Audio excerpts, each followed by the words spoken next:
On May 2nd, 2022, the Splatoon and Nintendo Twitter accounts tweeted this. According to this, all base weapons from both games would be returning in Splatoon 3. This was a lie. The Splatoon series is well known for its variety of weapons such as sloshes and rollers, but today we'll be looking at a shooter, one that is lost to time, Dual Squelcher, which was there on the launch of Splatoon 1. Most people are probably unfamiliar with this weapon, but you may recognise its sibling, the Jet Squelcher, with the Dual Squelcher looking very similar to it, being coloured red, having two barrels, and the barrels being smaller than Jet Squelcher. Jet Squelcher is known for being the longest range shooter in the game. For the Dual Squelcher, it traded some of its range for a higher fire rate. Dual Squelcher does 28 damage per shot, making it a 4-shot kill. This makes Dual Squelcher a midline weapon more comparable to Splattershot Pro rather than a backline weapon like Jet Squelcher. It also has two kits. Its base kit had Splat Bomb and Echolocator, and the custom Dual Squelcher kit had Beacons and Killer Whale. Sheldon mentions the Dual Squelcher has a manifold mechanism added onto the Jet Squelcher which causes its increased fire rate. A manifold mechanism, in context of Dual Squelcher, is a pipe-fitting or similar device that connects multiple inputs or outputs for fluids, aka the double barrel. Splatoon 2 released July 21st, 2017, and one of the most pushed elements in the marketing was the Dualie class. The Dualie class can dodge roll while firing, and the fire rate increases after the dodge roll, which is also kept when stationary and is known as turret mode. This will become relevant soon enough.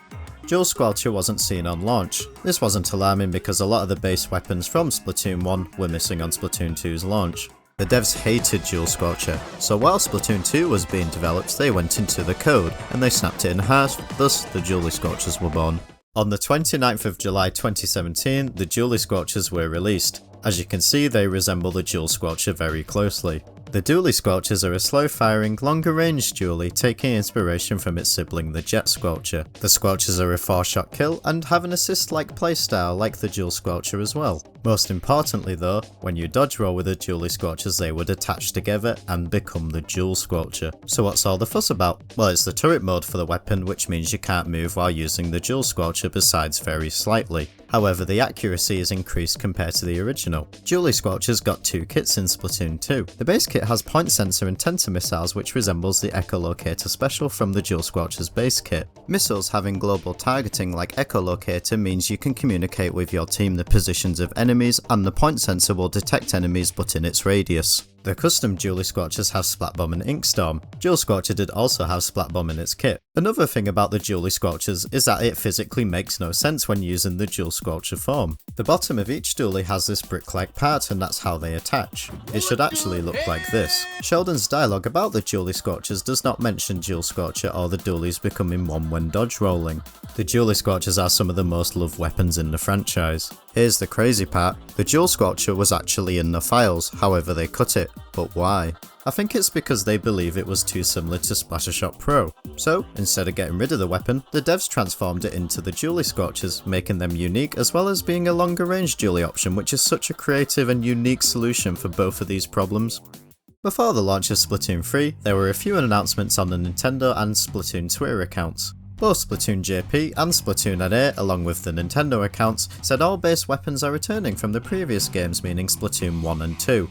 Using Twitter Translator, the JP translation says the same thing but in a different way, saying all basic weapons from the past. I'm not sure how accurate it is because I don't speak Japanese. I'm sorry! I don't speak Japanese!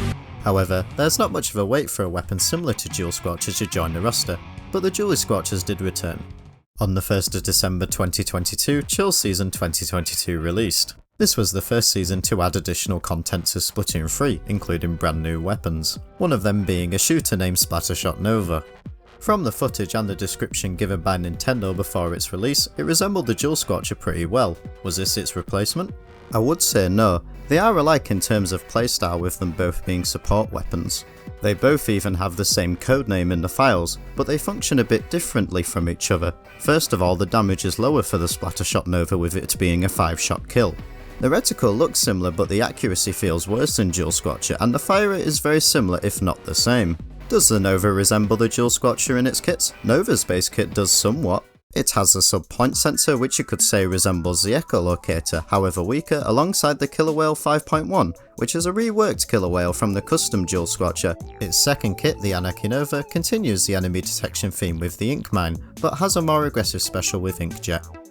I wouldn't call the Nova a replacement of the Dual Squelcher. It definitely feels different and it plays more heavily into the assist and support role rather than Dual Squelcher, with its better location subs and the specials along with its lower damage and paint output which is better than Dual Squelcher. With the Dualie Squelchers returning and some Splatoon 3 kits being recreations of Splatoon 1 kits, does the Dualie Squelcher kits reference a Dual Squelcher? The base kit for Dualie Squelchers is a recreation of Dual Squelcher's base kit from Splatoon 1, with them both having Splat Bomb and the Dualie Squelchers getting Wavebreaker. Wavebreaker functions similarly to Echolocator, with it being able to detect enemies and show that to your team. Sheldon again does not mention them both combining when dodge rolling, nor the Dual Squelcher itself.